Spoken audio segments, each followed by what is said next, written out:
Approximately 160 million children worldwide are affected by child labor, mainly in developing countries like Africa and Asia. India alone has around 12.2 million child laborers, often facing hazardous agriculture, manufacturing, and construction conditions. However, Indian companies actively engage in corporate social responsibility initiatives to address this issue. Tata Steel has several CSR initiatives in place to combat child labor. They provide education and training to children from low-income families, create jobs for adults so that children do not have to work, and work with communities to raise awareness about the dangers of child labor. Infosys is another company that is taking action.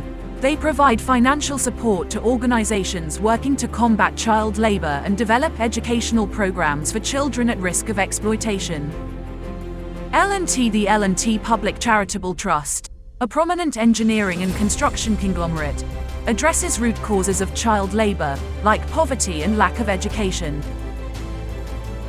Their initiatives provide marginalized communities with quality education, vocational training, healthcare facilities, CSR initiatives in India, led by companies like Tata Steel, Infosys, L&T, and many more to reduce child labor and improve children's lives. Let's create a brighter future where all children thrive. Join us in the fight against child labor for a world without exploitation. Together, we can make a lasting impact.